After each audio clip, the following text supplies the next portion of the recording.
দাদা কেমন আছেন? ভালো আছে আলহামদুলিল্লাহ। আর জাপ পোকা, ও মানে জাপ পোকার জন্য দিচ্ছেন এটা? ওই 40-42 দিনের পর থেকে শুরু হয়, তাহলে পারে 7,500 টাকা। 7,500 টাকা এমনি খরচটা হয়ে যায়। 59 টাকা, হ্যাঁ। 4 দিন তুলিলাম 20,000 টাকা হলো। ও তখন লাভ ছিল।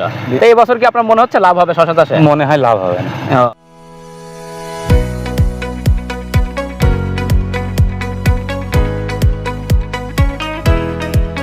দাদা কেমন আছেন? ভালো আছে আলহামদুলিল্লাহ। আপনি কি করছিলেন এতক্ষণ এখানে? আমি শসা বীজ দিয়েছিলাম। ও শসা বীজ দিচ্ছিলেন, এটা কিসের বীজ, কিসের জন্য দেওয়া? এই যে সাদা মাছি আর জাপ পোকা। ও মানে জাপ পোকার জন্য দিচ্ছেন এটা? হ্যাঁ। এটা কি প্রতি সপ্তাহে দেওয়া লাগে নাকি? হ্যাঁ, এটা প্রতি সপ্তাহে দিলে পারে ভালো হয়। হ্যাঁ। আপনার ওই দেখা যাচ্ছে জিনিসটা নর্মাল বীজ দিলে ওদের সপ্তাহে দিলে পারে যদি গাছটাকে কিছুতেই তাই পোকায় নষ্ট করতে হবে না, ফলটা একটু ভালো হয়, বেকা হবে না, ফলটা ষাট হবে, সৌন্দর্য হবে। তা আপনি এখন কতটুকু জমিতে শশা লাগিয়েছেন? আমি এই দাগে আছে আমার 8 কাঠা বই। 8 কাঠা জমিতে শশা লাগিয়েছেন। এই শশা গাছটা কতদিন বয়স হয়েছে? শশা গাছটা আমার এই মাস 1.5 হয়ে গেল।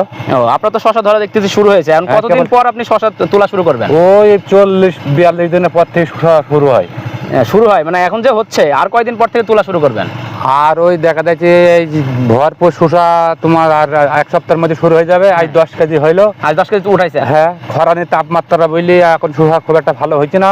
রোদ গরমে অনেক নষ্ট হয়েছে। আল্লাহ যদি বৃষ্টি হইতো তাহলে আল্লাহর দিনের শসাটা আমার শুরু হয়ে যেত। বৃষ্টি হইলে আর ভালো হইতো, রোদ গরমে সমস্যা হচ্ছে। তা আপনার এই যে 8 কাঠা জমিতে কেমন খরচ হতে পারে, মানে কেমন হচ্ছে খরচ? 8 কাঠা বই যদি নিজের বাঁশ কাঠ থাকে তাহলে পারে খরচ 4,000 টাকা নিয়ে গেছে আমার সুতোতে আর মুনিশে।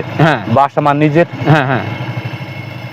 আর এমনি তো সার বিষ ওগুলো আলাদা, শুধু বান্দা দিতেই নিজের বাঁশ হইলে পারে, ধরে যদি পরে বাঁশ কিনতে হয় তো 14টা বাঁশ লাগবে বাঁধন দিতে, এই খুঁটিগুনা করতে। আর তাহলে পরে 3-4-42, এখানে 2-3টে মুনিশ খাটবে, সেখানে হয়েছে আপনার 500 করে ধরলে পরে 1500, তাহলে 4,000, 4,500, 5,500, আর এই যে 2,000, তাহলে পরে 7,500 টাকা। 7,500 টাকা এমনি খরচটা হয়ে যায় যদি নিজের না থাকে। ওইটা নিজের না থাকে, মানে খরচ আছে। শশা চাষে খরচ ভালোই আছে। পরিশ্রম কেমন শশা চাষ করলে? পরিশ্রম ভালো। এই যে মাথা ব্যাখ্যা করে দিয়েছে, বুঝতেই পারছি। তা তো অবশ্যই পরিশ্রম তো দেখলাম। অন্য যাই হোক হামবা গাড়া দেওয়া হয় এটা। শশা কি আপনি আগেও লাগিয়েছেন নাকি প্রথম? প্রতি বছরে একটু লাগে। শশাতে কেমন লাভ হচ্ছে আপনার?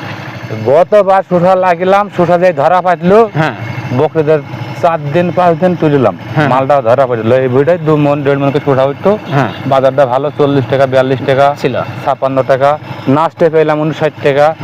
4 দিন তুলিলাম 20,000 টাকা হইলো। তখন লাভ ছিল। এখন বান্দা পড়ে গেল।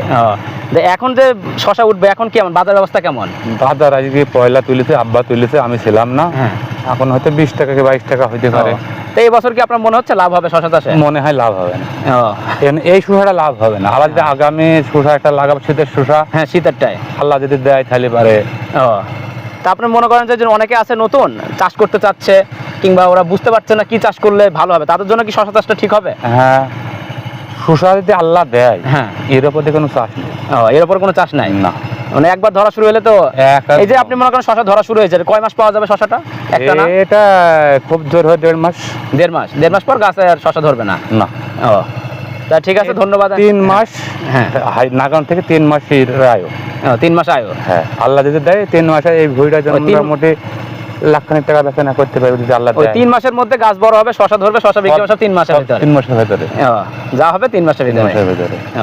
ঠিক, 1 মাস 25 দিন ভালোভাবে হবে, তারপরে 2-4টি যা হবে ও হবে না, ওগুলো কাজ হবে না।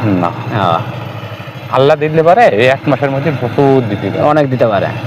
বাজার ব্যবস্থা যদি ঠিক থাকে তাহলে তো আরো ভালো। বাজারের উপর সবকিছু নির্ভর। তো ঠিক আছে আঙ্কেল, ধন্যবাদ আপনাকে সময় দেওয়ার জন্য, আর অনেকে জানতে পারলো কিভাবে কি করতে হবে। তো স্যার আপনাকে ধন্যবাদ।